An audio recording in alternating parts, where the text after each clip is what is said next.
Salut les artistes. Alors juste avant le lancement de cette interview, je voulais vous partager un petit mot sur ce nouveau format. Ça s'appelle les techniciens de l'ombre. L'idée, c'est de vous faire découvrir tous ces métiers, ces artistes qui travaillent autour de l'univers du cinéma et de la création de films. Alors aujourd'hui, on a un grand photographe de plateau, il s'appelle Christophe Brachet. Il nous donne l'opportunité de découvrir sa profession. Et puis vous allez voir, il est adorable et passionné par ce qu'il fait. Alors je compte vraiment sur vous pour partager cette vidéo, pour faire connaître un peu plus son métier. Le cinéma a besoin de soutien en ce moment, donc c'est très important. J'ai envie que le grand public soit encore plus impliqué quand il regarde un film et qu'il se rende vraiment compte de l'ampleur du travail qu'il y a derrière la création d'une œuvre, d'une production audiovisuelle. Je vous souhaite une bonne vidéo.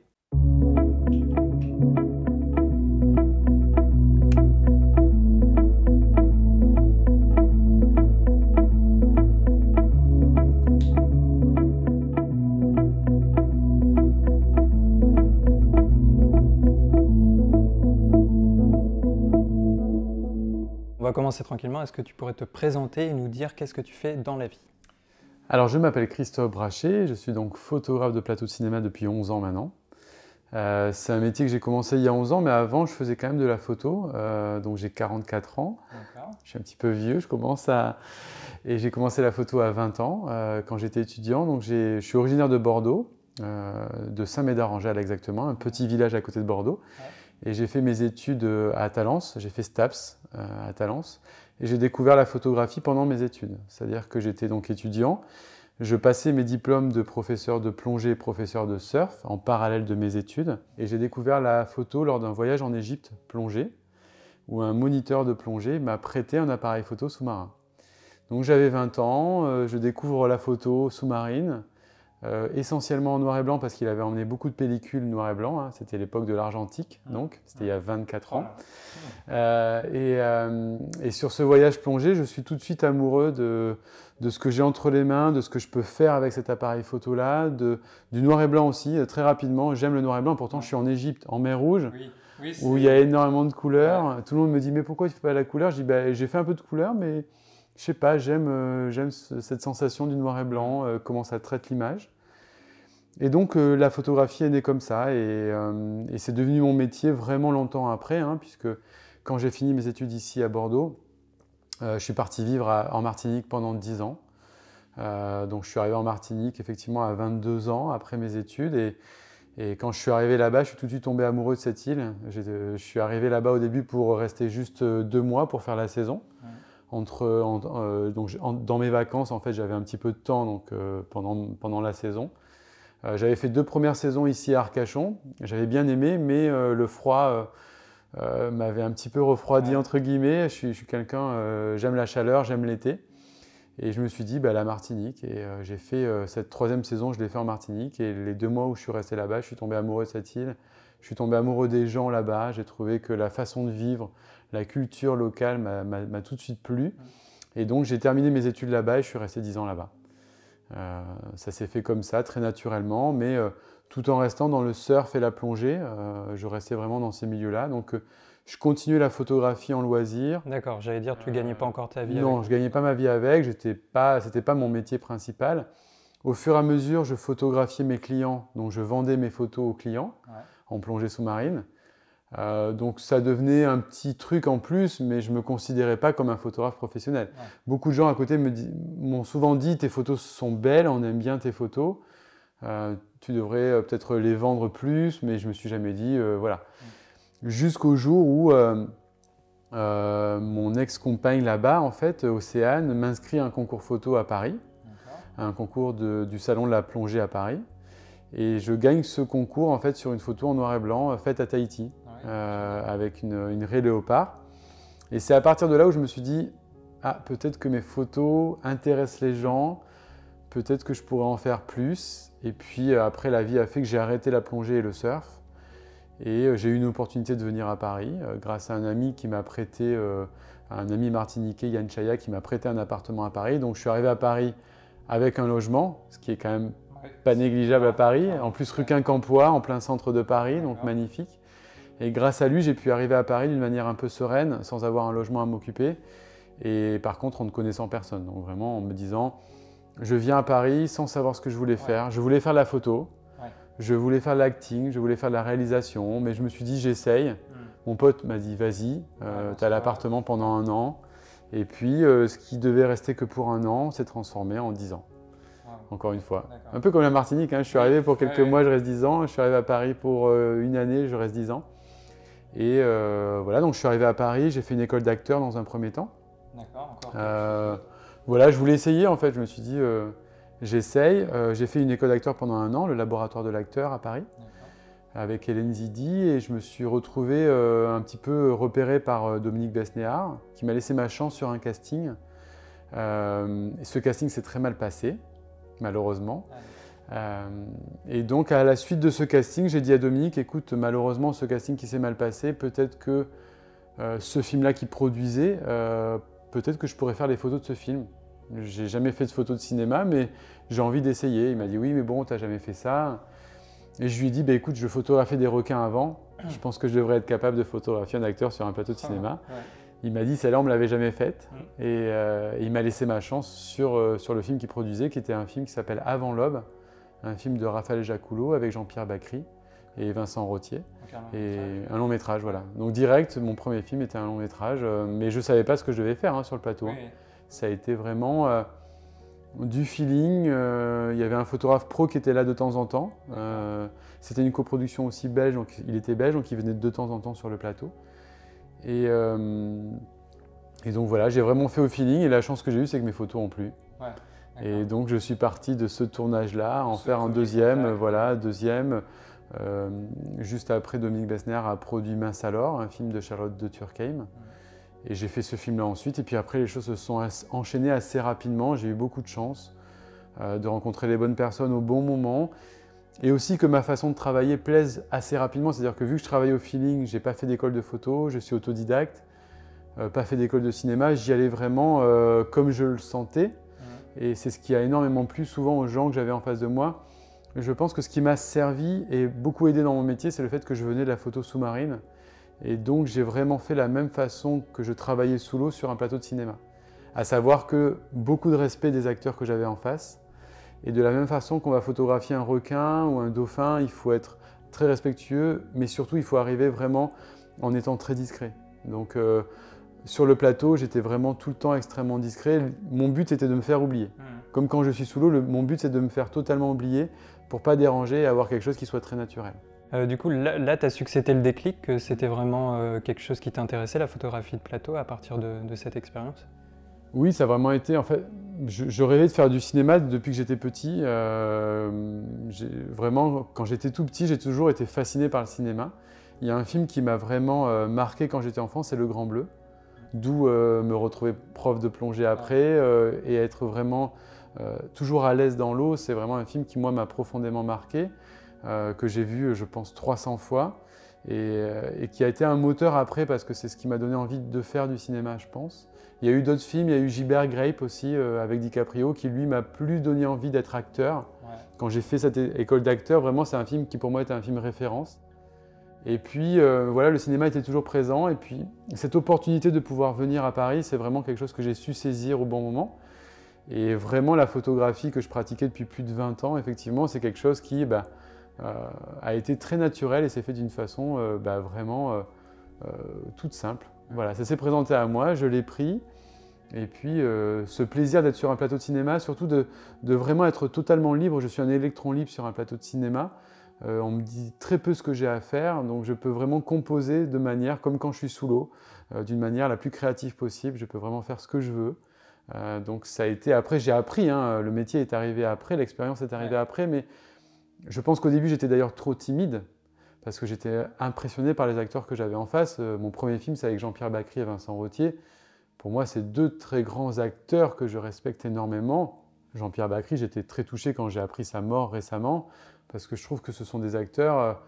Vincent Rottier, j'aime aussi cet acteur. C'est des acteurs qui sont très puissants, qui sur un plateau, pour mon premier film, ont montré vraiment qu'est-ce que c'est qu'être acteur. Et c'est d'ailleurs, je pense, ce film qui m'a fait dire « Ouh là là, non, je ne peux pas être acteur ». C'est-à-dire qu'après 1 an d'école d'acteur, en ayant voulu faire ce métier, me retrouver en face de ces deux monstres, je me suis dit, bon, je pense que je n'ai pas ce talent-là.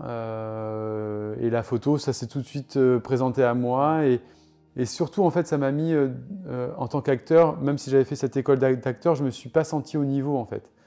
Je les ai vus tous les deux évoluer sur le plateau et je me suis dit, waouh, impressionnant, quoi. Donc, je me suis plus senti avec la photo. Je suis quand même quelqu'un d'assez timide aussi, donc voilà, j'étais en retrait, j'étais pas devant, je pouvais me faire très discret, donc ça m'allait parfaitement. Alors, comment tu définirais la profession de photographe de plateau pour vraiment le grand public, les gens qui ne savent pas de quoi ça parle? Alors c'est un métier qui est assez méconnu, hein. Beaucoup de gens ne savent pas que ce métier existe. Oui. Comme beaucoup de métiers du cinéma, hein, il y a beaucoup de métiers qu'on ne connaît pas au cinéma et il y a beaucoup de métiers passionnants dans le cinéma. La personne qui va faire les décors, les maquilleurs, les coiffeurs, la script, enfin il y a beaucoup de métiers comme ça qui sont assez passionnants. Moi, mon métier, ça consiste vraiment à faire des photos pendant les prises, pendant que les acteurs vont jouer. Et toutes ces photos vont servir à la promotion du film. Donc toutes les photos que vous allez voir dans les magazines, sur Instagram, les réseaux sociaux, dans les interviews à la télévision. Souvent, quand on va chez Michel Drucker, il y a des photos qui vont passer derrière lui, dans les 20 heures. Ouais. Dans toutes les émissions, ce sont des photos que l'on voit la plupart du temps. Ce sont des photos de plateau. Donc on appelle ça qui sont faites par les photographes plateau. Ouais. Donc toutes ces photos-là, elles servent vraiment à la promotion du film. Et après, elles peuvent aussi servir à l'affiche du film. Donc on a plusieurs choses à faire sur le plateau. La promotion du film et après l'affiche du film. Sachant que mon métier consiste vraiment à déjà réfléchir à comment est-ce qu'on va promouvoir le film. Donc c'est en ça où je pense qu'il a une petite longueur d'avance sur ce qui se développe depuis plusieurs années que l'on appelle les photogrammes, c'est-à-dire les copies écran de la caméra. Donc on peut sortir une photo de bonne qualité maintenant avec un photogramme, donc avec la copie écran de la caméra, surtout avec les caméras qu'on a maintenant. Sauf que ce qu'il faut imaginer, c'est que le metteur en scène réfléchit en 24 images secondes. Et il pense sa mise en scène d'une manière aussi fluide, bougée. Moi, je réfléchis en images arrêtées, en une image seconde. Donc c'est totalement différent. Ce n'est pas la même façon de travailler et je pense que l'œil du photographe va venir aller chercher ça, vraiment l'image arrêtée et l'image qui va aussi servir pour la promotion du film. Donc ça, c'est quelque chose aussi qu'il faut bien comprendre dans mon métier. D'ailleurs, par moment, vous allez pouvoir voir des photogrammes et des photos sur OSS. Donc ça, c'est une photo, par exemple, derrière moi, de OSS, qui a été fait sur le film OSS. Vous allez voir, pendant ce film-là, vu que je n'étais pas tous les jours sur le film, présent tous les jours, ils vont avoir dans la promotion des photogrammes et des photos de plateau. Donc on va pouvoir mélanger dans la promotion du film des photogrammes avec des photos plateau. Donc ça, c'est quelque chose qui a énormément évolué ces dernières années, où nous, photographes aussi, il faut qu'on s'habitue. Voilà, c'est comme ça. Les choses évoluent. Il ne faut pas le voir d'une manière, je pense, trop négative. Moi, j'essaye plutôt de dire, voilà, le côté positif, c'est se dire, les photogrammes, on va peut-être les utiliser les jours qui sont moins intéressants. Par exemple, un truc tout bête, un jour comme aujourd'hui, où on serait comme ça avec un fond blanc derrière, avec un acteur assis sur un canapé, je ne vais pas faire des choses extraordinaires. Il n'y a pas beaucoup de profondeur de champ, il n'y a pas beaucoup de couleurs. Donc, prenez un photogramme. Si en plus l'acteur ne bouge pas énormément, je trouve que le photogramme fera peut-être l'affaire. Ouais. Par contre, quand il va y avoir plus de profondeur de champ, il va y avoir plus de colorimétrie à travailler, il va y avoir plus d'action aussi, parce que le photogramme est quelque chose qui est limité. Quand vous avez de l'action, le shutter de la caméra ne travaillant qu'au centième ou au cinquantième, les mouvements vont être flous. Donc vous allez prendre que dans les photogrammes des choses qui sont assez figées. Donc là, encore une fois, le photographe plateau va vraiment avoir son importance parce qu'il va pouvoir prendre des acteurs en action. Sur OSS, j'ai vraiment fait des photos où les acteurs étaient en action. Jean Dujardin qui bouge, qui sort son arme, Fatou Ndiaye qui va lancer un couteau. Donc toutes ces choses-là ne sont pas des choses prenables sur des photogrammes. Donc déjà, pour être photographe de plateau, il faut être photographe à la base, premièrement, c'est nécessaire, il faut une formation, c'est pas à la portée de n'importe qui. Alors oui, il faut être photographe. Alors moi, je suis autodidacte, donc je pense que je suis l'exemple de la personne qui n'a pas suivi de formation, mais j'avais quand même un bagage derrière moi de plus de 10 ans de photos. J'ai travaillé en argentique avant, donc j'avais quand même un bagage. Si on est photographe, forcément, c'est mieux. Si on a fait des formations, c'est forcément mieux. Je pense que pour faire ce métier, moi la chance que j'ai eue, c'est que j'ai d'abord fait acteur, j'ai rencontré un agent, donc ça s'est fait d'une manière assez fluide et naturelle. Pour les gens qui ne sont pas passés comme j'ai eu la chance moi de passer, je conseille souvent aux gens de d'abord faire des courts-métrages, parce que démarcher une production quand on n'a jamais fait de cinéma, forcément c'est compliqué, il faut se mettre à la place du producteur. Vous n'avez jamais fait de cinéma, il va se dire ok, est-ce qu'il va être à l'aise avec des projecteurs partout, avec des caméras, avec des assistants. Il faut bien s'imaginer que sur un plateau de cinéma, il y a beaucoup de gens et que tout le monde sait ce qu'il a à faire. Donc si vous êtes un peu le boulet qui va se mettre dans les pieds du machinot, de l'électro, du preneur de son, du perchman, forcément le producteur il le sait ça. Donc il faut, je pense, je conseille souvent aux gens de faire des courts-métrages, de montrer déjà que vous avez fait du plateau. Et puis après, je pense que ce qui va être important dans les années à venir, c'est avoir des photographes qui sont très créateurs. La photo de plateau, comme elle se faisait il y a 20 ans, c'était une photo qui était créatrice, bien évidemment, mais on avait une tendance à enlever la caméra, à avoir du temps. Le photographe se mettait à la place de la caméra. Souvent, il faisait d'ailleurs la même focale que la caméra, et on prenait le temps de faire des photos. On n'est plus dans cette énergie parce qu'on n'a plus le même argent qu'avant. Il faut aller beaucoup plus vite, les plans de travail sont beaucoup plus complexes, on rentre beaucoup plus de plans dans une journée qu'on le rentrait avant. Donc il faut avoir conscience de ça et que le photographe doit travailler en totale autonomie et sans des fois avoir le temps de demander à ce que la scène soit refaite pour le photographe. D'accord. Justement, j'allais me poser la question, c'est quelque chose que tu peux te permettre, toi, quand il y a le temps ou c'est délicat? Quand il y a le temps, oui, j'essaie de le demander, mais là encore une fois, c'est une question de feeling et c'est là aussi où je pense on voit un bon photographe plateau, il doit vraiment sentir le plateau. Et c'est en ça où un producteur, quand il va choisir son photographe plateau, il faut être malin par rapport à ça parce qu'il y a des photographes qui, des fois, vont abuser du temps et le premier assistant va dire « ben non, là, on n'a pas le temps de faire une photo ». Donc, il faut choisir, avoir le feeling quand on a 2 heures de retard. On sait très bien que ce n'est pas le moment de dire « hé les gars, il faut une photo de plateau, posée », même si on aimerait la voir des fois. Donc, des fois, il faut se dire « il faut que j'ai cette photo pendant la prise », vraiment. Donc, il faut savoir faire sa place. Toute la difficulté de ce métier-là, c'est faire sa place entre les électros et les machinaux, donc être vraiment extrêmement apprécié de l'équipe technique. Ça, c'est aussi quelque chose qui est très important. Ne pas être un boulet sur le plateau et ne pas les déranger pour aussi avoir, moi, ce dont j'ai besoin. Parce que je travaille comme eux et moi aussi, il faut que j'ai les choses pendant le tournage. Sachant que c'est un métier qui, on ne va pas vous attendre, on va pas vous prendre en considération, on va même des fois pas vous parler de la journée. Parce que les gens ont beaucoup de choses à faire. Donc, et puis ce qui est entre guillemets, alors c'est pas normal, mais un peu normal aussi parce qu'il faut penser à la fabrication du film. La chose première que l'on dépense, ça coûte extrêmement cher de faire un film, c'est on doit fabriquer l'image avant tout. Donc on ne pense pas à la promotion le moment où on fait le film, on ne pense pas à l'affiche du film le moment où on le fabrique. Et c'est bien dommage par moment parce que c'est là où moi, des fois, j'essaie un peu d'intervenir, de dire oui, mais c'est aussi important, l'affiche du film. Pour moi, c'est quelque chose qui est primordial. Et d'ailleurs, on a beaucoup d'affiches qui ne sont pour moi pas bonnes. Même moi, j'en ai fait des pas bonnes, que je trouve vraiment, même des fois, laides, parce qu'on ne s'est pas assez interrogé au moment de la fabrication. Donc, je pense que, alors moi, j'essaie d'en discuter énormément, j'essaie de changer un peu les choses, de faire prendre aussi conscience de ça, parce que le cinéma se consomme d'une manière différente. Je pense que les gens, de plus en plus, quand ils vont au cinéma, ils arrivent devant le cinéma, ils choisissent leur film en fonction de l'affiche et des acteurs qu'ils aiment ou pas dans le film, sans ayant vu une bande-annonce. Donc je pense que cette première impression, elle est très importante et des fois, on devrait y attacher un tout petit peu plus d'importance. Donc là encore, le travail du photographe plateau va être important et je pense que j'essaye, moi, de les monopoliser, de dire voilà, il faut qu'on se prenne un petit peu de temps pour réfléchir à cette affiche, pour réfléchir à quelle photo vous voulez poser aussi. Pour la télé, on le fait un peu plus qu'au cinéma. J'ai fait la série 10%.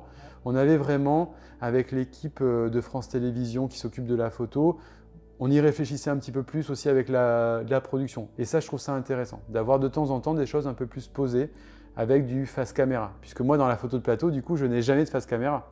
Pendant la prise, je suis souvent collé à la caméra, les acteurs ne regardent jamais la caméra. Donc, de temps en temps, c'est quand même bien d'avoir des choses un peu plus posées face caméra, même si des fois, moi, je suis plus intéressé par les regards qui ne sont pas face caméra, parce qu'il y a du jeu, parce que c'est plus vivant, et que des fois, quand on fait des choses un peu trop posées, on sort un peu, c'est un peu la photo typique Paris Match Télé 7 jours qui, des fois, m'intéresse moins, un tout petit peu moins, mais on a une tendance à dire, oui, mais la ménage à moins de 50 ans, elle veut ça. Moi, je ne suis pas souvent d'accord avec ça, j'essaie de me battre. Je pense qu'il faut qu'on se pose les bonnes questions, qu'il faut qu'on remette de l'artistique aussi des fois. Un truc tout bête, mais vous l'avez peut-être constaté, mais une comédie, ça va être une affiche de comédie, ça va souvent être un fond blanc, un fond bleu, un fond jaune. Bon, je pense que les gens sont un peu plus intelligents que ça. Je pense qu'il faut prendre le spectateur pour plus intelligent. Des fois, on a tendance à mâcher trop le travail en disant voilà, avec le titre du film, avec un fond jaune et avec Cadmerade en gros, on sait que c'est une comédie. Ben non, en fait, des fois, on pourrait... Moi, souvent, j'ai proposé des choses où on a le décor. Pour moi, le décor d'un film, c'est quelque chose qui est très important. Je prends un seul exemple d'une affiche qui me vient à l'esprit, c'est Shutter Island avec DiCaprio. Ben, en fait, on a la tête de DiCaprio en gros et on a aussi l'île dans laquelle il est enfermé parce que c'est quelque chose qui est très important dans le film en fait. Donc, moi je pense que le décor dans lequel on tourne, des fois on pourrait le faire beaucoup plus intervenir. Donc, une série qui passe en ce moment à la télévision sur France Télévisions, Les Petits Meurtres d'Agatha Christie, il y a des fois des photos avec un fond uni, mais des fois des photos aussi avec le côté très vintage de la série qui va vachement bien et qui moi me parle beaucoup plus. Donc toi, tu es quand même responsable de la création de cette affiche. Et du coup, ça impose une phase de montage. C'est pas forcément un montage photo ou c'est... Alors moi, les montages, je m'en occupe jamais. Je fournis le matériel à la production qui après va travailler avec des agences qui sont spécialisées là-dedans. Ou des fois, malheureusement, je trouve pas ça très très très beau. Je peux montrer un exemple d'ailleurs de mon travail en étant très critique sur mon travail. Un film que j'ai fait qui s'appelle Embrasse-moi, où j'avais livré donc la photo des deux actrices que j'avais pris en photo sur un banc sur l'île Saint-Louis, avec dans la profondeur de champ la Seine, des arbres, un côté assez bucolique, et le film s'appelait Embrasse-moi. Et le pitch à l'époque, c'était de dire, quand on a fait cette affiche de film, c'est de dire attention, on ne veut pas que les filles s'embrassent sur l'affiche pour pas donner entre guillemets le film, on veut juste qu'elles se rapprochent. Est-ce que tu peux nous faire une photo par rapport à ça? Donc j'avais fait cette photo-là, qui me semblait assez intéressante, sauf que qu'est-ce qu'ils ont fait? Alors moi à l'époque déjà, j'avais commencé à dire si le titre du film c'est Embrasse-moi et qu'on a deux femmes qui se rapprochent, je pense que les gens ne sont pas complètement idiots. Je pense qu'ils vont peut-être comprendre qu'elles vont se pécho à un moment donné. Mais bon, bref, passons. Un titre de film, ça se change quand on est au début d'un projet. Les titres peuvent de temps en temps changer. Et bien, quand j'ai vu l'affiche, c'était quoi? Ils ont pris mon image, ils ont détouré les deux actrices, ils ont mis un fond jaune, ils ont gardé le même titre et ils l'ont même mis en énorme derrière elles pour dire c'est une comédie, fond jaune. Donc, moi, quand je vois ça, forcément, je ne suis pas content parce que je trouve que c'est pas très juste, c'est un peu prendre les gens pour des idiots. Et je pense surtout qu'on peut faire mieux en fait. Mais on s'interroge des fois pas assez. Je pense qu'on devrait faire plus de réunions avant le tournage pour dire qu'est-ce qu'on veut pour l'affiche. Mais c'est quelque chose, et beaucoup de photographes plateau, collègues que je connais, sont dans la même situation. On se retrouve souvent un peu à en discuter un petit peu comme ça, à l'arrache, à la cantine, vite fait. Mais je pense qu'on devrait y passer un peu plus de temps pour avoir des choses de meilleure qualité, pour que derrière, ces affiches, elles ont quand même pour moi un rôle très important. C'est difficile de résumer un film en une image. C'est d'ailleurs pour ça que maintenant, on a de plus en plus de montage, parce qu'on a une difficulté. Montage qui, entre guillemets, si on prend un peu d'auteur, se dit c'est un peu facile. Voilà, on prend les acteurs, on les met tous sur le truc, comme ça vous savez très bien qu'il va y avoir des acteurs très connus dans ce film-là. Des fois on pourrait faire des ombres chinoises parce que quand on a Clovis Cornillac, quand on a Jean Dujardin, quand on a des acteurs très connus, on peut se permettre de ne pas forcément les voir en énorme sur l'affiche. Donc, moi je pense que c'est des choses qu'on pourrait améliorer et je pense qu'aussi il faut savoir se remettre en question, moi le premier. Comme les gens qui font ce métier-là, c'est des métiers où il faut se remettre en question. Et encore plus avec ce qu'on traverse en ce moment, je pense que quand les cinémas vont réouvrir, je pense qu'il faut qu'on offre de la qualité et qu'on peut se remettre en question sur certaines manières dont on communique, en tout cas sur le cinéma. Est-ce que tu pourrais nous raconter une journée type d'un photographe de plateau, du matin au soir, qu'est-ce que ça serait? Alors moi j'arrive en général au PAT, au prêt à tourner, hein. J'ai pas de préparation avant, donc j'arrive quand ça commence. Ma journée elle est en fonction de la séquence que l'on va travailler. Donc bien évidemment j'ai lu le scénario, hein, je sais les séquences, comment elles vont se dérouler. Ma journée typique c'est vraiment regarder ce qui va être pour moi le plus important dans la journée, les émotions qui vont être les plus importantes. Et au fur et à mesure où la journée va se passer, comment la caméra va être utilisée et où est-ce que je vais devoir me placer. Vraiment, le nerf de la guerre de mon métier, c'est savoir me placer sur un plateau de cinéma, sachant que des fois, j'ai très peu de place. On va tourner dans des endroits très exigus, la caméra prend énormément de place, le matériel prend énormément de place, donc comment est-ce que je me place là-dedans? Il y a 10 ans, quand j'ai commencé, j'avais un réflexe avec un blimp, donc autant vous dire que j'étais très très gros, je prenais de la place. Il y a 7 ans, mon métier pour moi a été révolutionné avec l'arrivée des hybrides, où du coup j'ai un appareil photo qui est beaucoup plus compact, donc je suis un chat sur un plateau, je me glisse vraiment partout. Et je pense que d'ailleurs la plupart des gens qui ont travaillé avec moi le disent souvent, Christophe Brachet, c'est vraiment, on ne le sent pas, on ne le voit pas, il se met dans des endroits complètement improbables. Et c'est ce que j'aime dans mon métier, c'est chercher des cadres, chercher vraiment des endroits particuliers. Je ne travaille qu'à la focale fixe, donc je cherche mon cadre à chaque fois, je cherche ma focale à chaque fois. Et ça c'est vraiment la grosse partie de mon métier, c'est ça, c'est trouver sa place sur le plateau. Et en fonction des séquences que l'on va travailler dans la journée, ben, il y en a qui vont plus ou moins m'intéresser. Donc ça peut m'arriver dans la journée d'ailleurs de ne pas photographier une séquence pour aller trier mes images, par exemple. Ça peut m'arriver, ou faire un backup. Et après, il y a aussi toute la partie backstage qui va m'intéresser. Donc si dans ce qui est joué, j'ai ce que je veux, ben, je vais m'attarder sur le metteur en scène qui dirige ses acteurs. Je vais m'intéresser sur l'équipe. J'aime bien moi photographier l'équipe pour donner aussi à l'équipe des souvenirs. Et je pense que ces photos backstage d'ailleurs souvent ne sont pas assez utilisées. Donc moi j'aime bien en faire. Alors des fois avec des partis pris forts comme ce noir et blanc de Jean Dujardin sur OSS. Et je pense que des fois d'ailleurs ces backstage pourraient être plus utilisés, notamment sur du noir et blanc parce qu'on pourrait les poster avant. On n'en dit pas trop sur la lumière, on n'en dit pas trop sur les costumes, on n'en dit pas trop sur la colorimétrie. Et je pense qu'on pourrait créer le buzz un petit peu plus avant pour faire monter la sauce et pas des fois 2 mois avant poster des photos un petit peu à la hâte. Je pense qu'on est dans une consommation d'images de nos jours. Les gens sont consommateurs, il suffit de regarder dans la rue, les gens sont rivés sur leur téléphone et on pourrait poster plus de photos. Donc après, ma façon de travailler a aussi changé ces dernières années, c'est-à-dire que je donne aussi beaucoup de photos sur le plateau aux acteurs. Chose qu'on ne pouvait pas faire avant. Alors, premièrement par les contrats, puisque dans les contrats, les photos doivent être validées par la prod, par les acteurs avant d'être diffusées. Et aussi, moi, je trouvais que c'était frustrant cette technique parce que moi, j'avais un retour sur mes images 5-6 mois après le film. Donc, on faisait les images, on n'avait pas de retour, 5-6 mois après, elles étaient validées, et là, j'avais des retours. J'ai changé ma façon de travailler et donc j'aime bien donner certaines photos sur le plateau aux acteurs pour déjà avoir des retours, si ça leur plaît ou pas. Au metteur en scène, pareil, si ça lui plaît ou pas. Donc tu les donnes, tu as le temps de faire un petit tirage Alors je les donne en fait parce que j'ai le Wi-Fi sur mes appareils photo. J'envoie mes photos sur mon smartphone et j'envoie les photos par SMS aux acteurs ou aux metteurs en scène. C'est une façon. Alors ça implique de faire des bonnes photos à la prise de vue. Mais je pense que les hybrides nous ont permis d'avoir cette facilité de vraiment voir la photo en direct. Donc moi j'essaie qu'à la prise de vue mes photos soient bonnes. Les noirs et blancs que je fais sur le plateau sont faits sur le boîtier en direct. Alors j'ai une façon de travailler qui est particulière. Je ne dis pas que c'est comme ça qu'il faut faire, mais en tout cas j'ai une façon particulière. Je fais quasiment que du JPEG, je fais très peu de RAW. Ça c'est une photo faite en JPEG, pas retouchée quoi, par exemple. Donc j'aime bien aussi défendre l'idée de faire une photo non retouchée, très naturelle, et parce que je pense que de nos jours on a des photographes qui sont plus des infographistes que des photographes. Donc défendre aussi l'idée qu'on fait une photo, voilà, on a un ciel, des fois c'est des ciels qui sont rajoutés après, enfin on a des bidouillages de malades, c'est bien, je ne dis pas que c'est pas bien, mais des fois c'est bien aussi d'avoir une photo en se disant celle-ci n'est pas retouchée, c'est la photo, c'est comme ça qu'est la réalité en fait. Ne pas trop vouloir enjoliver les choses, des fois ça peut être intéressant. Donc ces photos-là, je les envoie en direct aux acteurs et donc des fois ils peuvent communiquer. Alors des fois je sais que ça ne plaît pas aux distributeurs, aux producteurs.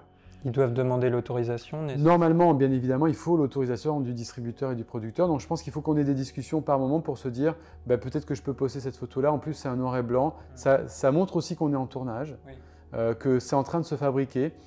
Je pense qu'à partir du moment où on ne fait pas Star Wars, où il y a un gros secret industriel derrière que je peux comprendre, ou le 5e élément de Luc Besson, ou Valérian, ou même sur Valérian, Luc Besson a communiqué d'ailleurs sur Valérian, c'est lui qui postait quelques photos.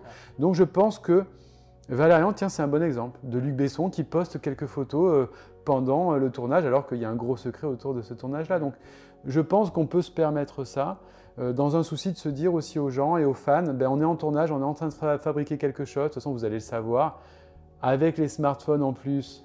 On n'est pas à l'abri qu'un figurant ait posté une image, que les acteurs eux-mêmes, même maintenant, postent des photos. Donc je pense que ça peut être bien de mixer le vrai naturel de l'acteur avec son smartphone, du photographe plateau avec quelque chose de beaucoup plus quali. En tout cas, tout ça, c'est des questions qu'on devra avoir les producteurs, les distributeurs et les photographes et les acteurs dans les années à venir pour savoir comment est-ce qu'on contrôle un petit peu tout ça. Il y a des films où on vous prend votre téléphone quand vous rentrez sur le plateau. Mission Impossible qui est venue se tourner d'ailleurs à Paris, on avait pris les téléphones de tous les figurants pour ne pas avoir ce genre de problème-là. Donc, je pense que dans les années à venir, avec l'évolution aussi technologique, on aura des questions à se poser, des choses à changer, sûrement.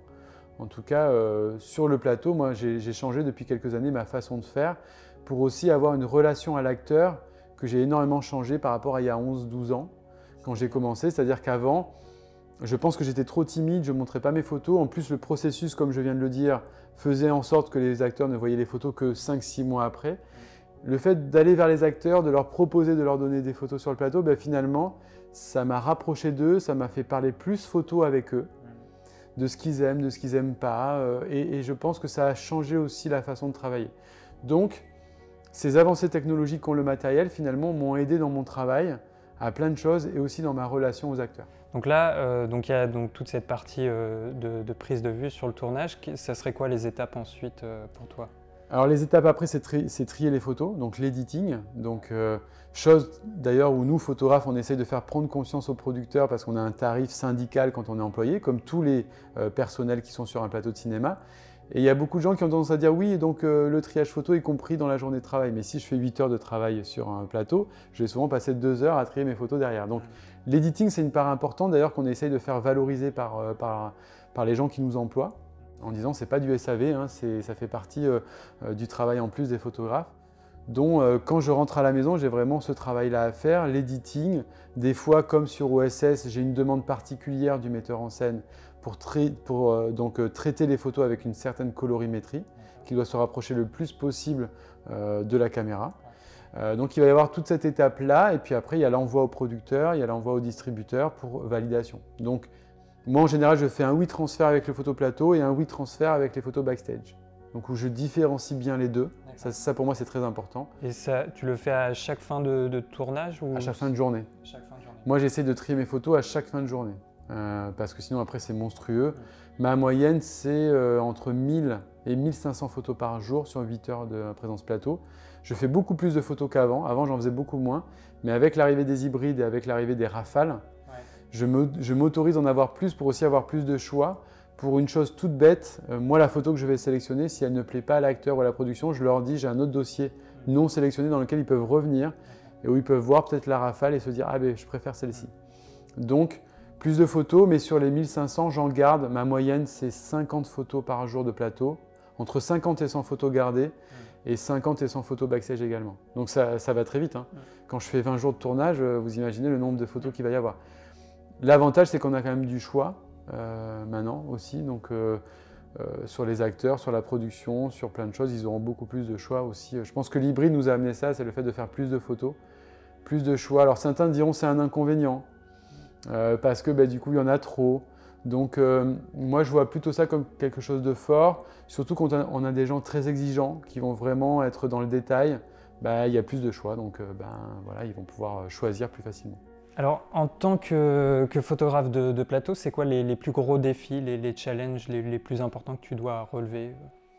Alors dans les films que j'ai faits, il y a eu des gros challenges, par exemple quand j'ai fait Belle et Sébastien 3, il y avait un challenge parce que ayant vécu plus de 10 ans en Martinique, je ne suis pas quelqu'un qui aime le froid. Donc les conditions, on était des fois à 3000 mètres d'altitude, moins 20 degrés, de nuit. Donc c'était des conditions qui pour moi étaient très difficiles, malgré qu'on était bien équipés. Les 15 premiers jours ça allait et le mois et demi restant, ça a été très compliqué pour moi physiquement. Donc le froid pour moi c'est quelque chose qui est plus dur quand on est en tournage en extérieur. Donc j'essaye de bien m'équiper maintenant. Mais ça c'est un challenge pour moi, le froid. Après les challenges ça va plus être dans les acteurs avec qui je vais travailler, dans l'exigence qu'ils vont avoir et surtout dans des fois certains films la création que je vais pouvoir avoir. Donc ça va être, je cite un exemple, par exemple sur 10% c'est essayer de me renouveler. C'est-à-dire que il y a eu 4 saisons, comment est-ce que je peux faire mieux, comment est-ce que je peux être plus créatif, comment est-ce que je peux apporter quelque chose. Après il va y avoir aussi se surpasser dans des films un peu plus d'action, sur Le Retour du héros de Laurent Tirard, où il y avait des scènes à cheval. J'avais jamais fait trop de photos de chevaux ou de choses comme ça. Donc oui, ça va vraiment être quelque chose où il va falloir que j'aille plus loin, que j'aille vraiment chercher à me surpasser dans des choses que j'ai pas faites. Donc après, la créativité, elle arrive souvent sur le plateau en fonction des costumes, en fonction du décor dans lequel je vais être. Donc il y a aussi beaucoup d'improvisation. Et c'est ce que j'aime dans ce métier-là, c'est que les choses changent tout le temps. Et c'est aussi pour ça qu'il y a une remise en question qui est assez présente dans mon métier. Où du coup, ça va me bousculer un peu, ça va m'emmener dans des endroits où, par exemple, on va travailler dans des endroits qui vont être très sombres, Donc je vais tester des photos un peu plus, je vais pousser mes boîtiers dans les ISO, je vais tester des choses avec du flou de mouvement. Il y a vraiment eu ça, il va y avoir se surpasser aussi sur par exemple Nous finirons ensemble de Guillaume Canet, où j'ai eu des cadres à faire dans l'eau. Donc je fais un peu de photos, mais j'ai aussi fait du cadre sous-marin. Donc c'est ça que j'aime dans mon métier, c'est que les choses vont tout le temps changer et que je vais pouvoir créer et essayer des choses, quoi. Donc c'est ça que j'aime en tout cas dans mon métier, c'est vraiment à chaque fois arriver à créer. Et puis de plus en plus, j'aime avec les acteurs leur proposer aussi des choses, quoi. Donc dès qu'on va avoir entre deux séquences un petit peu de temps, c'est dire viens, on essaye ça. Donc quand les acteurs jouent le jeu, c'est vachement bien pour moi, quoi. Et parce que je regardais justement un peu ton portfolio sur ton site où tu sélectionnes quelques photos par film, et je voyais il y avait des scènes où là c'est pris un peu sur l'action, ou pendant une répétition, ou pendant la prise, où là il n'y a pas de regard caméra, mais il y a aussi des moments où, par exemple dans Le Retour du héros, je regardais, où ils regardent la caméra, où ils prennent des pauses. Ça c'est des choses c'est deux choses que tu dois gérer un peu. Oui, cette photo-là de gens avec toute la famille derrière, qui moi je trouvais était fantastique. Pour moi c'était la famille Adams, ils étaient hyper flippants. C'était aussi un projet pour une affiche. Donc cette photo-là, elle était aussi posée pour cette raison-là, pour avoir des choses posées qui ne sont pas forcément une affiche, mais des fois aussi pour l'affiche. Et puis je trouve que les choses posées, quand on peut se les permettre, des fois dans des décors comme on a, c'est quand même quelque chose d'intéressant pour avoir effectivement ce regard face caméra. Ça change un petit peu, ça donne un petit peu d'air dans des photos de plateau. Et les gens aiment ça aussi, hein, donc voilà.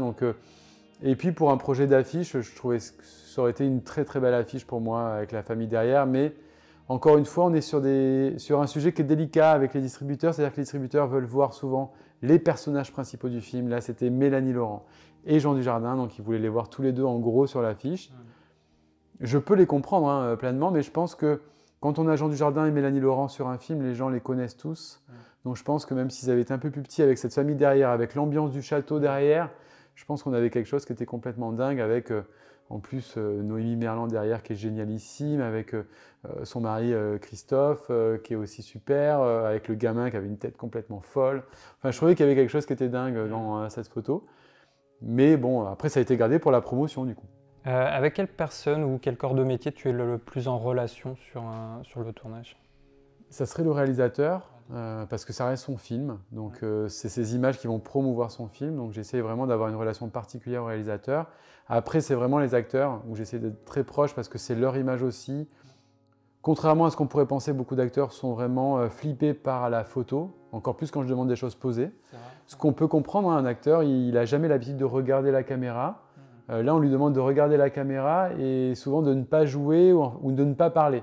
Donc un acteur, il ne regarde jamais la caméra, il joue avec un acteur. Donc là, il ne joue pas avec un acteur, il n'a pas de texte à défendre et il doit regarder une caméra en face.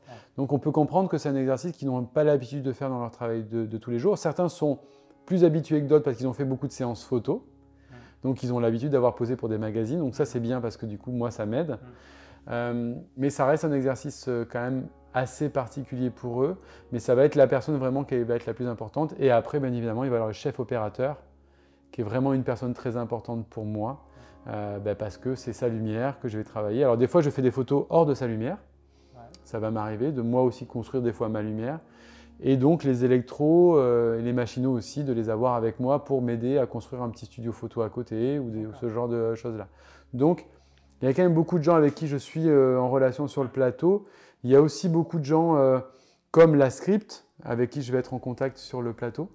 Ça va être quand même quelque chose qui va être assez important pour savoir si je peux utiliser tel décor, tel vêtement qu'il a utilisé avant. Est-ce que dans cette séquence, je ne m'en rappelle plus, donc je lui demande qu'est-ce qu'il avait comme vêtement sur cette séquence-là. Est-ce que je peux le faire revenir des costumes pour une photo? Bref, il y a plein de métiers comme les maquilleurs, les coiffeurs aussi, où quand je vais demander une photo posée, je vais leur demander d'être là pour m'aider, pour bien raccorder l'acteur. Donc il y a quand même beaucoup de métiers avec qui je suis en relation, mais les plus importants, on va dire, ça reste le réalisateur et les acteurs et le chef opérateur. Et bien évidemment, les producteurs à qui je dois rendre des comptes et les distributeurs. Mais sur le plateau, au moment où ça se fabrique, c'est vraiment eux qui sont les plus importants. Donc les comédiens, les acteurs, ils sont ouverts généralement ou ça t'est arrivé que tu aies de mauvaises expériences? Non, la plupart du temps, ça se passe bien. On peut comprendre que des acteurs, par contre, soient stressés ou que des acteurs aient moins envie de photos à un moment donné parce que ça leur demande une grande concentration. Donc on va essayer d'avoir le moins possible de gens sur le plateau de cinéma. Donc ça m'est arrivé qu'un acteur dise est-ce que tu peux sortir du plateau parce qu'il voulait qu'il y ait le minimum de gens sur le plateau.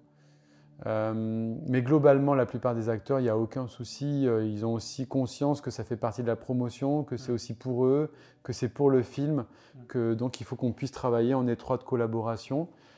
Mais il y a des acteurs avec qui, en plus, il y a une exigence à la photo. Par exemple, Isabelle Adjani, dans son contrat, est marqué que je dois regarder les photos à la fin de chaque journée dans sa loge et les supprimer sur mon boîtier, celles qu'elle n'aime pas.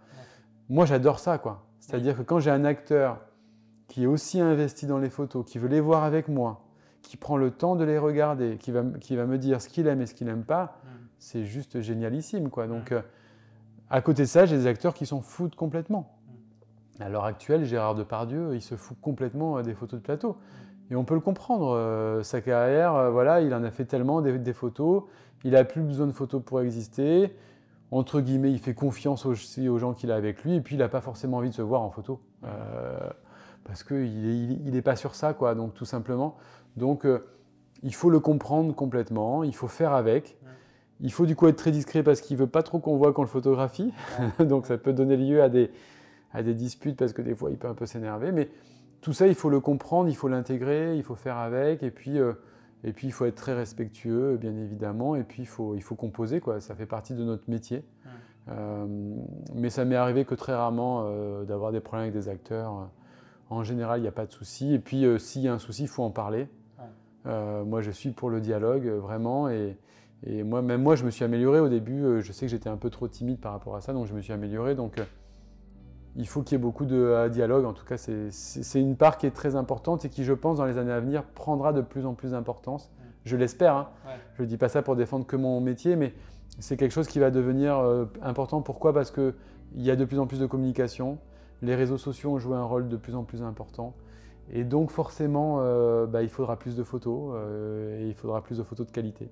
Donc moi, j'ai envie de croire que dans les années à venir, les photographes plateaux devraient travailler de plus en plus. Même si ce n'est absolument pas ce qui se passe sur le terrain, je travaille de moins en moins. J'ai de moins en moins de jours sur des plateaux. Un bon exemple, on a parlé de OSS. Sur OSS, sur 5 semaines de présence, sur 5 semaines de tournage à Paris, j'ai fait 8 jours de présence. Alors que normalement, j'aurais dû être là au moins la moitié du temps. Et sur les 5 semaines au Kenya, je n'y suis pas allé. Donc sur toute la partie kenyane, vous ne verrez que des photogrammes. Donc, mais c'est lié à une chose essentielle, c'est que c'est un film qui a été difficile à monter, où il n'y avait pas beaucoup de budget. Contrairement à ce qu'on pourrait penser. Hein. Beaucoup de gens se disent oui, OSS, non, ben non. C'est comme ça. Et puis voilà, donc il faut faire avec. Il faut aussi se dire peut-être qu'on pourra s'améliorer les prochaines fois. Peut-être qu'on pourra aller chercher de l'argent ailleurs pour qu'il y ait plus de photos. Donc, je ne veux pas être négatif, j'ai envie d'y croire. Je pense qu'on aura un besoin de bonnes photos. Aussi, je pense qu'il faut qu'on élève le débat culturellement. C'est-à-dire que je pense qu'il faut qu'on propose des photos de qualité. Les photogrammes sont bien, mais en photo, on a quelque chose qui est meilleur. Et je pense qu'il faut qu'on éduque l'œil de la ménagère de moins de 50 ans. Et pour ça, il faut qu'il y ait des photographes plateaux de qualité sur les plateaux de cinéma pour délivrer de bonnes photos. Donc j'ai envie d'y croire, j'ai envie de changer les choses. Je suis peut-être un peu trop idéaliste, mais l'association dans laquelle je suis, donc PFA, Photo Film Associé, qui regroupe plein de photographes de plateau, on essaye de vraiment aussi défendre cette idée-là de la photographie. Et d'ailleurs, avec d'autres photographes qui ne sont pas dans l'association, je pense à Julien Panier, qui est un grand photographe plateau, à Chana Besson, qui est une jeune photographe plateau qui a 25-26 ans, qui est hyper douée et qui arrive. Donc, pour ces jeunes photographes-là, plateau, qui arrivent sur le marché, il faut défendre le métier aussi. Et il faut dire que c'est un métier d'avenir, quoi, parce que voilà, pendant longtemps, j'étais un des plus jeunes. Je me suis dit, non, c'est pas un métier qui doit être vieillissant, c'est un métier qui doit vouloir faire venir les jeunes. Et effectivement, quand on est là que 8 jours sur 5 semaines, c'est difficile de payer son loyer à la fin du mois. Donc, il faut avoir plusieurs projets en même temps. Mais c'est en se battant, c'est en parlant aussi énormément qu'on changera les choses et que demain, on aura peut-être plus de jours. Sur certains projets, il y a encore des photographes qui sont là longtemps, hein, donc, parce qu'on arrive à trouver le budget. Donc, je pense que ça va faire partie chez les producteurs d'aller chercher les budgets, d'aller voir qu'est-ce qu'on peut faire effectivement pour avoir cet argent-là. J'ai plusieurs idées. Moi, j'ai réfléchi pendant ce confinement. Je pense qu'on pourrait même faire des expos photos dans les cinémas. Je pense qu'on pourrait, les gens qui ont de l'argent et qui financent les publicités dans les cinémas entre les bandes annonces, peut-être qu'ils pourraient être partenaires du making-of ou du photographe plateau et donc mettre de l'argent pour qu'ils soient plus là et du coup que ce soit eux qui présentent les photos du photographe plateau. Je donne un exemple tout bête, mais Carglass, plutôt que de mettre sa pub, il dit c'est moi qui présente les photos de plateau que vous allez voir dans le cinéma.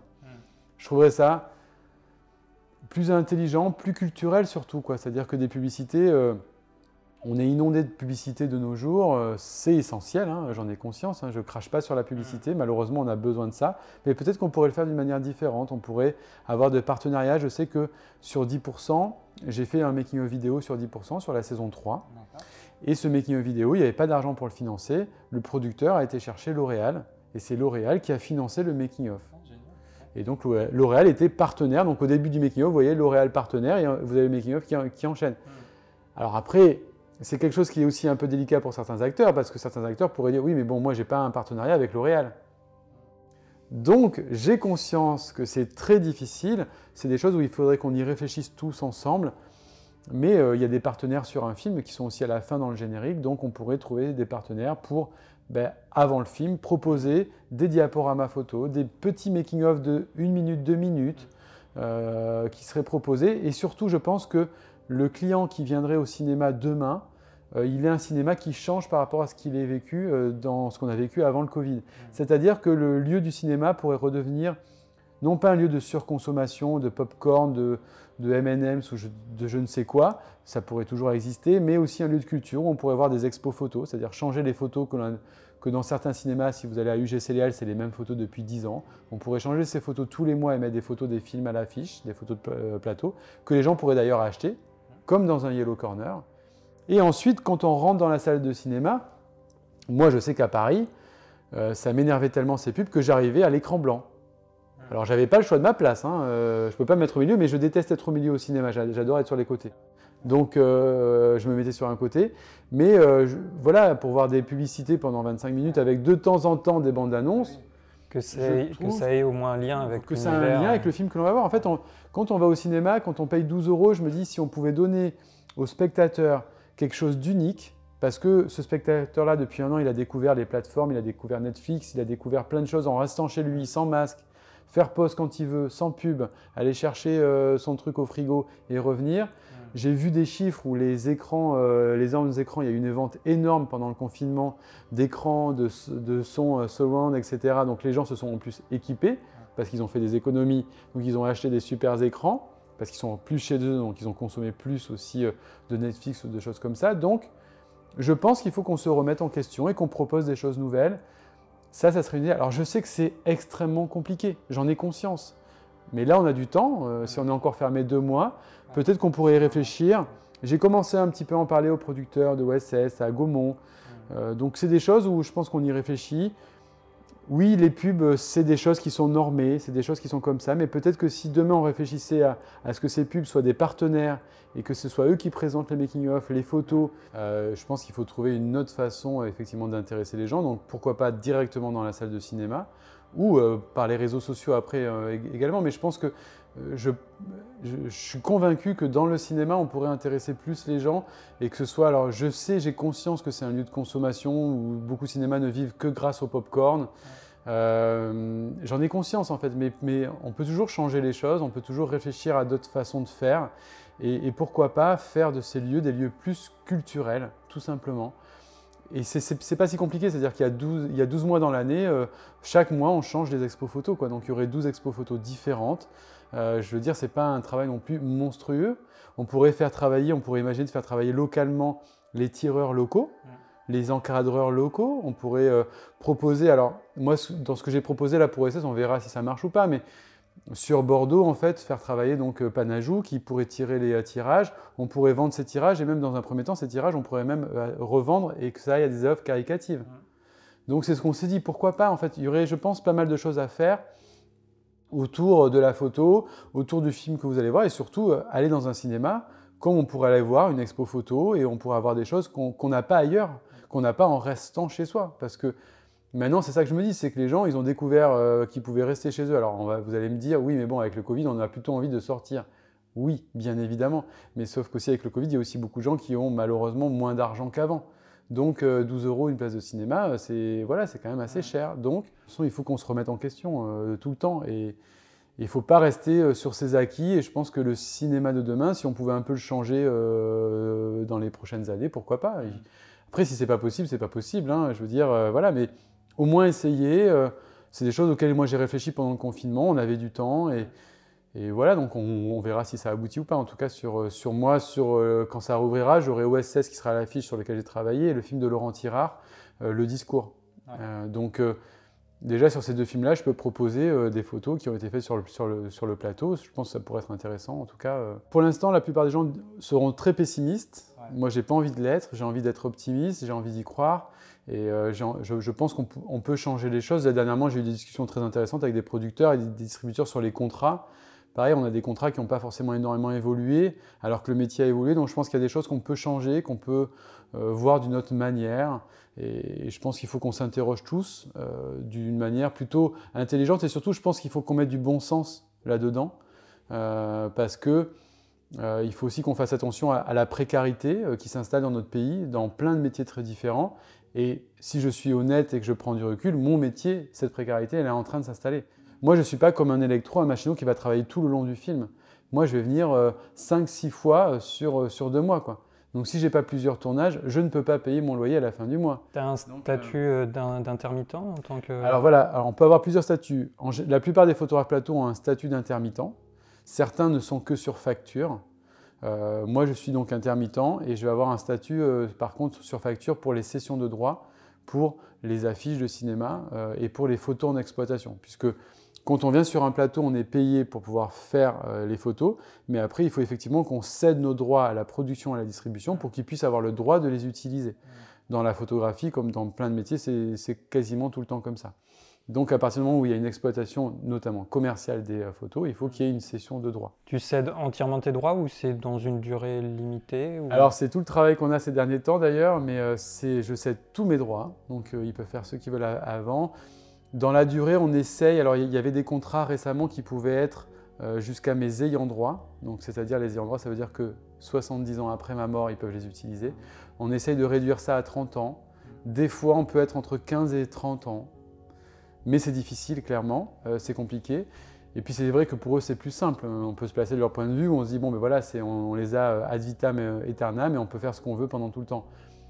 Vu qu'on est là moins de temps, je pense que ça serait logique, effectivement, de raccourcir un petit peu ça. Donc c'est des choses sur lesquelles on est en train de travailler, avec, encore une fois, du bon sens, dans une ouverture d'esprit, et se dire, voilà, il faut qu'on change ça. Mais en tout cas, c'est des choses sur lesquelles on travaille. L'association aussi travaille sur des contrats types, que l'on pourrait avoir, parce qu'on a souvent des contrats qui sont très différents d'une production à une autre. Peut-être qu'on pourrait avoir des contrats types, peut-être qu'on pourrait aussi avoir des grilles tarifaires, notamment sur les affiches de cinéma. Donc c'est des choses sur lesquelles je pense qu'il faut qu'on travaille ces prochaines années, parce qu'il y a d'énormes différences de prix. Et je pense qu'on pourrait un peu plus uniformiser les choses, tout en ayant une marge de négociation, bien évidemment. Mais sur ce point de vue-là, en tout cas, il y aurait des choses à changer. Alors, tout à l'heure, tu nous as parlé un peu de 10%. Est-ce que le travailler sur une série et un long métrage, c'est totalement différent pour toi ou… Oui, c'est différent parce que, alors même si 10% était tourné comme un film de cinéma, on avait des moyens, on avait… voilà. Mais je pense que ce qui va changer par rapport au cinéma, ça va plutôt être le fait que sur 10%, ça a duré 4 saisons. C'est en gros une troupe de théâtre, quoi. On se retrouve, on a du plaisir à se retrouver, on a des habitudes. Donc c'est vraiment différent du cinéma où ça dure que 2 mois et après basta, on passe à autre chose. Donc il y a quand même une différence où on a une habitude, on se connaît bien, on se connaît plus. Quand on est dans cette agence ASK, on sait ce qui va fonctionner, pas fonctionner. Donc effectivement, il y a des choses qui se mettent en place qui sont quand même différentes par rapport au cinéma. Donc pour moi, c'est un peu différent. En tout cas, la série télé qui s'installe, surtout dans des décors qui sont les mêmes d'une saison à une autre, forcément, il y a des choses qui sont un peu différentes. Et ce qu'on te demande de faire, c'est la même chose, toujours la promotion. Voilà, toujours pareil, toujours la promotion. On essaie de créer des visuels différents de saison en saison, bien évidemment. Donc sur 10%, on en a fait des différents. Certains qui ont plus marché que d'autres, d'ailleurs. Mais effectivement, il faut rester créatif et puis il faut arriver à chaque fois à trouver ce qu'on appelle la photo emblématique de la saison. Donc ça, c'est toujours un casse-tête chinois, mais il y a toujours ça à faire en tout cas. Alors, tu as travaillé aussi sur Fort Boyard, je ne sais plus, tu as fait combien d'épisodes? J'ai fait juste les 30 ans, donc j'ai fait une saison entière, donc j'ai fait les 30 ans. C'était le même photographe qui faisait Fort Boyard depuis 30 ans et qui a pris sa retraite. Je l'ai remplacé sur les 30 ans. Ça a été une expérience pas forcément très bonne pour moi. Dans les conditions de travail en fait. Donc là on vient de parler de sujets qui des fois peuvent fâcher avec les productions. J'ai trouvé que les conditions salariales n'étaient pas forcément les meilleures. Je pense que c'est pour ça que je ne l'ai pas refait, ils ne m'ont pas rappelé parce qu'ils ont vu que voilà. Mais c'est dommage, je pense qu'on aurait pu en discuter. Notamment on parle de cession de droit par exemple. Je donne un exemple tout simple. Par exemple, ils voulaient que je fasse des photos du fort quand on arrivait en bateau et qu'ils puissent exploiter ces photos pour faire des cartes postales. Ben, si on utilise mes photos pour faire des cartes postales, en général, on a des cessions de droit qui vont les payer, mais ils ne voulaient pas payer les cessions de droit. Je prends souvent un autre exemple que moi j'ai vécu en Martinique où il y a eu des photographes qui ont abusé de certaines doudous, qui les ont pris en photo en habit traditionnel sans leur dire et qui ont vendu les photos après en carte postale. Donc pour moi, il y a quelque chose qui n'est pas logique, qui n'est pas normal. La personne aurait dû toucher quelque chose qu'on a pris en photo. Ben là, c'est pareil en fait. Donc ça a été une bonne expérience parce que je voulais voir, je connaissais Fort Boyard depuis gamin, donc pour moi c'était hyper intéressant de voir comment ça se fabriquait. Donc pour ça c'était super, l'équipe en plus est géniale. Olivier Mine est extraordinaire, toute l'équipe est super. Mais voilà, je l'ai fait une fois et je ne le referai pas parce qu'en plus c'est quand même quelque chose qui doit se tourner en une journée. C'est vraiment, ça va très vite et moi qui aime en photo des fois comme sur un plateau de cinéma avoir un peu de temps pour être un peu créatif, là la création, par exemple un truc tout bête, mais j'étais quasiment tout le temps au 24-70. Ouais, parce que tu as vraiment besoin. Voilà, donc j'étais dans une pièce, j'avais pas de place, il y a énormément de caméramans, je crois qu'il y a 40 caméras qui tournent en direct. Et donc j'étais souvent dans un tout petit espace avec pas trop de choix, donc du coup 24-70, chose que je déteste en photographie. Donc c'était bien, j'étais très heureux de l'avoir fait, mais c'est pour ça que je l'ai fait qu'une seule fois, je pense. J'aimerais bien que tu nous reparles un petit peu du développement de tes photos. Tout à l'heure, tu disais que tu faisais beaucoup, tu prenais beaucoup tes photos en JPEG et moins en RAW. Est-ce que tu as quand même une phase importante de, bon, si c'est en RAW de développement, mais est-ce que tu fais de la retouche? Est-ce que ça serait autorisé, par exemple, de retoucher le visage d'un... Oui, alors il y a des demandes des fois, des acteurs ont des demandes, on va rentrer un ventre, on va enlever des rides, ce qu'on peut comprendre. Donc il peut y avoir des petites retouches à la demande des acteurs, à la demande du réalisateur, à la demande de la production. Donc ça peut arriver. Mais j'essaye qu'à la prise de vue, ce soit parfait. Et en plus, la plupart du temps, les acteurs sont maquillés, coiffés. Donc en général, on a tout un staff qui, quand même, autour de nous, fait qu'on peut faire des choses parfaites. Donc j'essaye que ce soit nickel à la prise de vue. C'est aussi pour ça que je travaille en JPEG. C'est que je n'ai pas forcément besoin de RAW si ma photo est très bonne à la prise de vue. Donc je n'ai pas besoin de changer ma balance des blancs, je n'ai pas besoin de changer ma colorimétrie, que je choisis souvent à la prise de vue. Même si des fois on pourrait dire oui, mais il y a de l'étalonnage. Ouais. Donc la caméra, c'est pas forcément, mais maintenant de plus en plus on travaille avec des luttes, donc je vois à peu près ce qui va ressortir. Mais s'il y a besoin de changer des choses, je dis très bien, mais même sur un JPEG, si je dois mettre un peu plus de bleu, avec les JPEG qu'on a de nos jours, avec les boîtiers que l'on a de nos jours, on a des JPEG qui sont tellement riches que honnêtement, j'ai pas de soucis. Et puis je pense au stockage. Le stockage, ça se paye. Souvent, il n'y a pas le budget pour le payer. Donc moi, je dis souvent à la prod, vous voulez faire... En fait, moi, souvent, ma question, quand on me dit est-ce que tu peux faire du RAW, je dis mais pourquoi vous voulez faire du RAW? Si ma photo est bonne en JPEG, en fait, je veux dire oui, pourquoi pas du RAW sur une affiche parce qu'il va y avoir de gros travail derrière de retouche. Mais quand il n'y a pas des gros travails de retouche, pour que ma photo elle aille dans Télé 7 jours en petit, qu'elle aille dans un plateau télé, ça suffira largement au niveau de la qualité, qu'elle aille sur des magazines. C'est en plus avec des capteurs maintenant plein format en 24, 50 millions de pixels. Si on retourne 10 ans en arrière, on avait des capteurs qui faisaient 10 millions de pixels et on arrivait à travailler également. Donc, je ne dis pas que c'est comme ça qu'il faut faire, attention, hein, mais ma façon à travailler, elle est comme ça pour toutes ces raisons-là, que je trouve que les hybrides ont apporté aussi cette façon d'être beaucoup plus productif, énormément productif, c'est-à-dire de voir en direct la photo que l'on fait. Ça, c'est un énorme changement technique. Je vois ma colorimétrie, je vois ma profondeur de champ, je vois tout en direct. Donc voilà, j'ai des JPEG de super bonne qualité. Donc pour moi, c'est largement suffisant. Donc voilà pourquoi je travaille comme ça. Et c'est aussi pour ça que je passe pas tant de temps que ça dans la retouche. Et que c'est aussi pour ça que des fois dans la négociation, quand je vais négocier mon salaire, quand je vais faire un film, l'editing, beaucoup de photographes prennent 2 heures. Moi, des fois, je peux négocier à 1 heure. Des fois, ça va me suffire pour mon editing.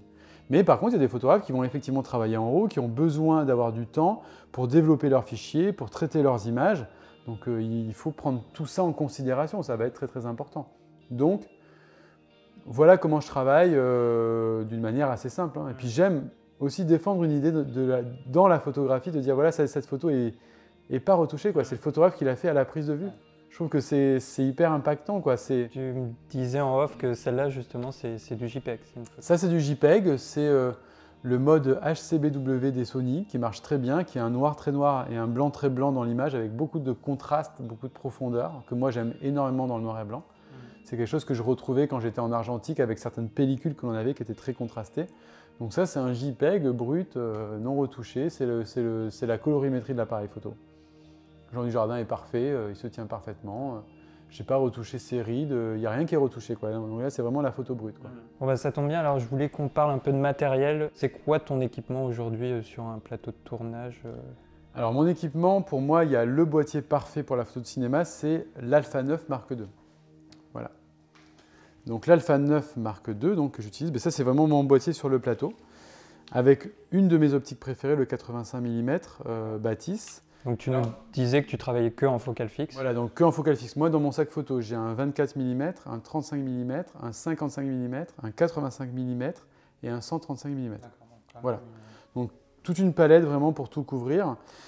Pourquoi pour moi c'est le boîtier parfait? Pour une raison essentielle, c'est que déjà il n'a pas de rolling shutter en mode silencieux. C'est le seul boîtier sur le marché actuellement en hybride, toute marque confondue, qui n'a quasiment aucun rolling shutter. Est-ce que tu peux juste rappeler ce que c'est le rolling shutter pour ceux qui... Alors le rolling shutter, c'est quand vous êtes en hybride et que vous êtes en mode totalement silencieux, donc vous n'utilisez pas le rideau.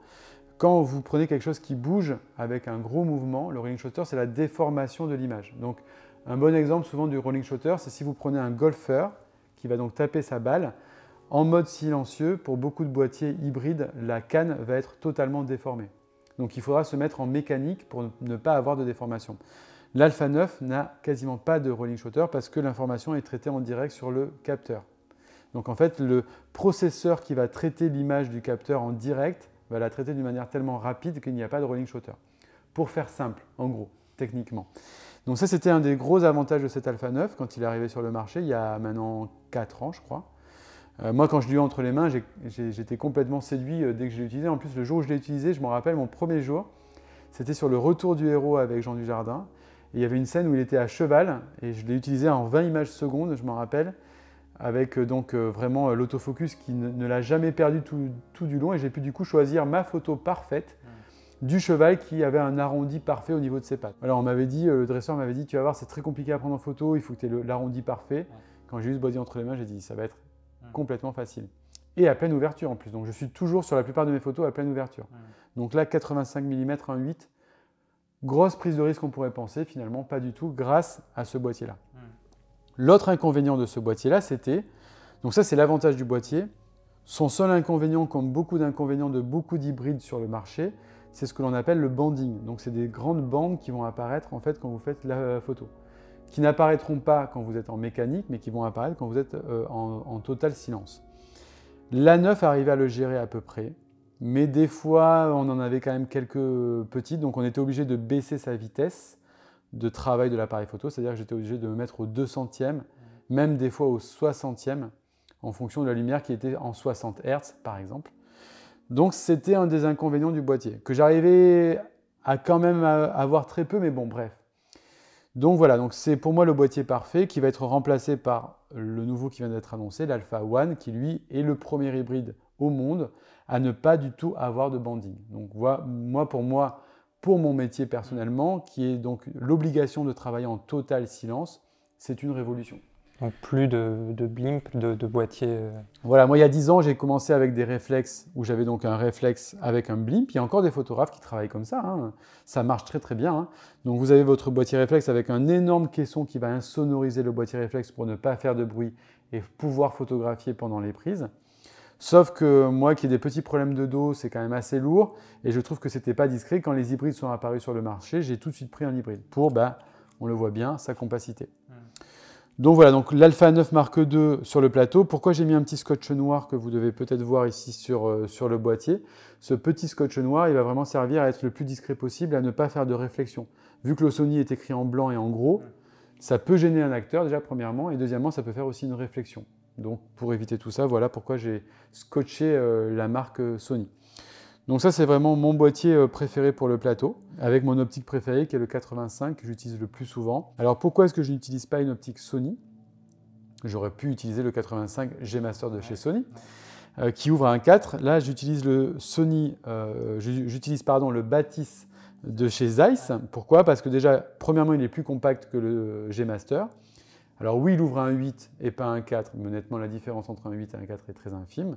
Deuxièmement, j'adore le bokeh de chez Zeiss, mais surtout la chose la plus importante et la troisième, c'est qu'il ne fait aucun bruit quand il travaille. Alors que la motorisation du 85 G Master de chez Sony est vieille et on l'entend. Alors que la différence du 135 G Master qui est sorti il n'y a pas longtemps, le 24 mm G Master de chez Sony ont les nouvelles motorisations Sony qui ne font aucun bruit. Donc quand demain Sony sortira un 85 G Master avec les nouvelles motorisations, un 4, peut-être que je changerai. Mais je suis totalement convaincu par ce 85 Batis, et ce n'est pas parce que je suis ambassadeur Sony que je dois être pro Sony, au contraire, j'ai aucun mal à dire que voilà, le 85 G Master de chez Sony ne me convient pas à moi personnellement parce qu'il est trop bruyant. Et aussi, pas assez rapide. Le moteur ne suit pas pour moi la vitesse de l'autofocus qui est vraiment très très rapide. Donc voilà vraiment le matériel avec lequel je travaille qui moi, depuis toutes ces années, me convient parfaitement, pas de problème de qualité d'image, parce que j'ai entendu des gens qui me disent « oui, mais l'hybride, c'est moins bien que le réflexe ». Bon, c'est quelque chose qui est en train d'être maintenant mis de côté, mais moi, quand j'ai commencé en hybride il y a 7 ans, je me rappelle avoir fait des salons de la photo avec des gens qui me disaient que les hybrides étaient de moins bonne qualité qu'un réflexe. Moi, à chaque fois, j'avais beau dire, en fait, si c'est un plein format, vous comparez un plein format, si vous comparez à taille égale, c'est la même chose, hein.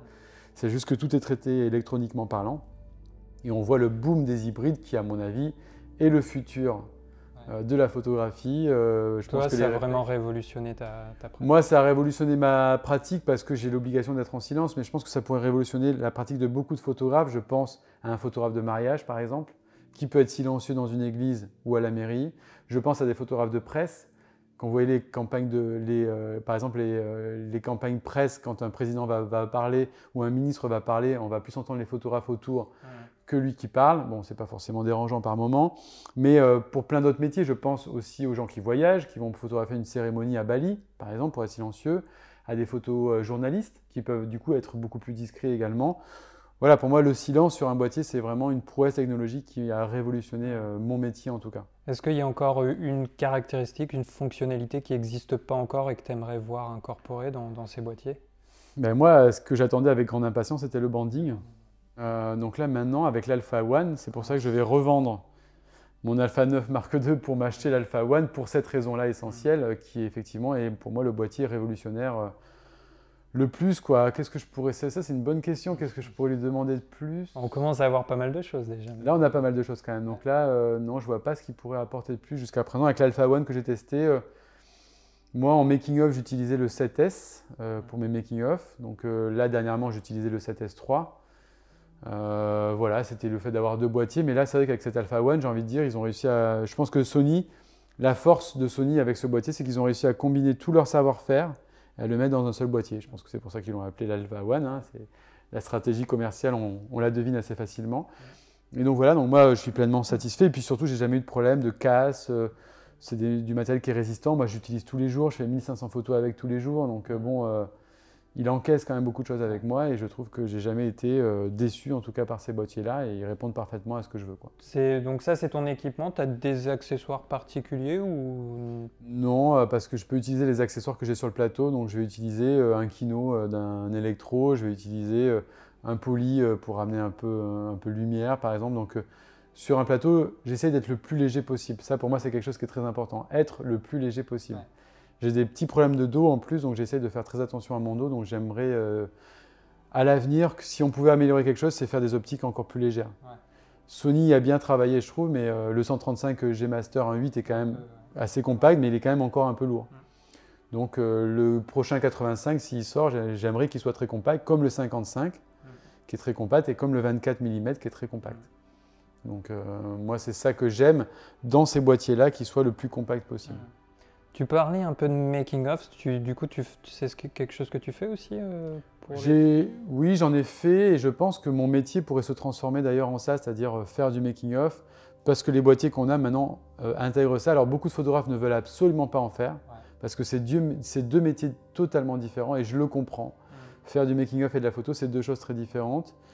Mais vu aussi la conjoncture, vu les choses, et puis moi j'aime cadrer, j'aime faire de la vidéo, donc pourquoi s'interdire ça en fait? Donc je comprends mes collègues qui ne veulent pas le faire, aussi dans l'idée aussi de défendre des métiers, hein. Il faut défendre les gens qui font du making-of, hein. Donc je le comprends, mais des fois peut-être qu'on peut aussi avoir tout en un et pourquoi pas, donc ça peut être un petit plus, et moi j'aime le faire et je l'ai fait sur Monsieur et Madame Adelman, sur Lola et ses frères, sur 10%, donc c'est des films sur lesquels j'ai fait des making-of, en plus de la photographie de plateau. Et moi, j'ai aimé le faire parce que j'ai envie de me diriger vers la réalisation. J'ai réalisé l'année dernière un petit court-métrage 5 minutes avant avec Rémi Chapeau-Blanc. On a fait ça tous les deux et vraiment, on s'est éclaté. Donc, j'ai envie d'aller vers la réalisation de plus en plus. Le fait d'avoir fait beaucoup de photos sur les plateaux m'ont donné envie de réaliser maintenant. Après, j'ai conscience que c'est très difficile, que ça va être compliqué, que c'est difficile de faire des films de nos jours. Mais c'est quelque chose vers lequel j'ai envie d'aller en tout cas. Est-ce que tu aurais une anecdote, une expérience amusante ou un bon moment à nous partager? Il y en a pas mal, hein. Il y a eu tellement de films. Je crois que j'ai dû faire 35 films à peu près. Donc, pour rester dans l'actualité par rapport aux films qui sortiront, je peux parler d'OSS, où sur OSS, on a eu énormément de fou rire. Je pense que ça va vraiment être un film qui va vraiment marcher parce que c'est vraiment un très bon film. Et moi j'adore Nicolas Bedos, j'aime beaucoup ce qu'il fait, j'adore les acteurs qu'il y avait dans le film. Mais non, c'est vraiment des anecdotes, c'est vraiment des gros fous rires sur ce film avec ce personnage complètement des fois bête que interprète Jean et qui pousse dans ses limites. Et donc vraiment des fous rires par rapport à des réflexions qu'il avait, à vraiment des choses. Et puis même comment il pousse les choses, à un moment il chante dans le film. Comment il interprétait à un moment une chanson de Sardou, il était vraiment il allait pousser des choses qui nous faisaient mourir de rire. Et des fois, c'était difficile même de cadrer, parce que je le cadrais et je rigolais en même temps, en fait. Donc, ça, sur ce film-là, j'ai eu beaucoup de fou rire. Et beaucoup de fou rire au moment où on tournait, qui sont difficiles, du coup, à garder, parce que il faut que je shoot, donc du coup, je ne suis pas droit, je n'ai pas mon niveau, donc ça, c'est vraiment pour moi un film où j'ai beaucoup ri, même si j'ai fait que 8 jours, mais les 8 jours que j'ai fait, c'était vraiment que du bonheur. Et donc voilà, non, c'était une belle anecdote de sourire. Après, il peut y en avoir plein d'autres. Moi, j'ai adoré Isabelle Adjani, passer du temps avec elle dans sa loge quand j'ai fait 10% avec elle, par exemple. Et il y a un truc marrant qui s'est passé, c'est que son dernier jour de tournage, donc je vais dans sa loge, et elle partait en voyage le lendemain. Et on lui avait offert des fleurs sur son dernier jour. C'est assez courant au cinéma quand il y a un dernier plan d'un acteur d'offrir un bouquet. Donc on lui avait offert un magnifique bouquet. Donc je passe une heure dans sa loge à regarder les photos et au moment de partir, elle me dit « Ah oui Christophe, je suis super content du travail qu'on a fait ensemble. Je n'avais pas été photographié comme ça depuis très longtemps, même depuis je pense la Reine Margot. » Alors pour moi c'était pour moi un compliment énorme parce que la Reine Margot, c'est Luc Roux qui a photographié la Reine Margot et c'est un photographe plateau que j'admire énormément. Et il y avait le bouquet de fleurs à côté dans sa loge. Elle me dit « Ah ben tenez, je peux vous offrir le bouquet de fleurs. Moi, je vais partir en voyage. Je veux pas qu'il soit perdu. Et puis voilà, pour vous remercier. » Donc voilà, c'était. Ouais. Je suis sorti de la loge. Du coup, il y avait des collègues à moi dehors qui du coup se sont un peu moqués de moi. Ils me disaient « Ah, tu sors de la loge d'Isabelle Adjani avec des fleurs. Franchement, c'était assez marrant. C'était assez incongru comme situation en tout cas. » Oui, il y a eu de bons moments alors. Oui, de bons moments. Et puis travailler avec des gens comme ça. J'ai retravaillé après avec elle, je trouve que c'est une actrice que moi j'admire énormément, je trouve que c'est une grande actrice française. Et puis ce que j'ai beaucoup aimé, c'est son exigence au travail, aussi bien sur le plateau, dans l'acting, dans la lumière avec le chef opérateur, que même moi en photo, quoi. C'est-à-dire que vraiment elle était très regardante, on passait du temps, et ça c'est précieux en fait pour un photographe parce que c'est aussi comme ça qu'on sortira des clichés meilleurs. Sur un plateau, on n'a pas beaucoup de temps, encore moins pour la photo. Donc quand on peut prendre ce temps-là, forcément, c'est que du bonus derrière pour avoir des photos qui seront encore meilleures derrière. Bon, je crois qu'on a fait un peu le tour. Est-ce que tu aurais un dernier mot, une dernière phrase à partager à tout le monde? L'idée, c'est pour les gens qui veulent faire ce métier d'y croire, même si des fois il y a des choses pessimistes dont on a parlé, avec moins de jours de présence plateau. J'ai envie qu'il y ait des jeunes qui arrivent dans ce métier. Je pense que c'est un métier où on peut révolutionner les choses. Ça va être compliqué parce que déjà beaucoup de photographes qui travaillent ont du mal à travailler, mais comme beaucoup d'autres métiers qui sont compliqués aussi dans la photographie, donc je pense qu'il faut se battre, il faut amener des choses nouvelles, il faut changer des choses. faut aller chercher de l'argent, des budgets. J'aimerais que les making-of, on en voit plus, même si on en voit de moins en moins. Donc je pense qu'il y a des choses à changer. Faut croire en sa bonne étoile, il faut faire des courts-métrages, il faut faire des films, en tout cas il faut essayer. Et moi j'ai envie d'être positif et j'ai envie de donner... moi qui étais prof de surf et prof de plongée, j'ai réussi à faire OSS. Donc bon, on va dire que quand je suis parti de ma petite Martinique, de mon petit village de Tartane, où beaucoup de gens m'ont dit que j'étais complètement fou de quitter la Martinique, non, on peut y arriver, vraiment, il faut croire en soi, il faut essayer. Bon, aller à Paris, hein, c'est effectivement, moi je suis allé à Paris au début, je pense que ça reste incontournablement dans une carrière d'y aller, bien évidemment, de se confronter aussi aux autres photographes, hein, parce que moi quand je suis parti, tout le monde m'a dit mais il y a tellement de photographes que pourquoi toi tu y arriverais? Et puis je pense qu'il faut croire en sa bonne étoile, il faut développer des concepts, il faut vraiment être le plus positif possible et le plus créateur possible. Donc j'ai envie de dire aux gens qui nous regardent, voilà, il faut essayer de changer les choses. Et puis aussi avec les choses dont on a parlé dans les cinémas. Donc je pense que j'espère que les choses changeront. Et puis j'ai en tout cas envie d'y croire parce que c'est un métier que j'aime énormément et qui est un beau métier. Et j'espère que vous regarderez les photos d'une manière différente la prochaine fois. Et puis si ce n'est pas encore fait, allez voir le court-métrage que tu avais sorti l'année dernière. Oui, voilà, 5 minutes avant. 5 minutes avant. Donc juste pour résumer, qu'est-ce que c'est?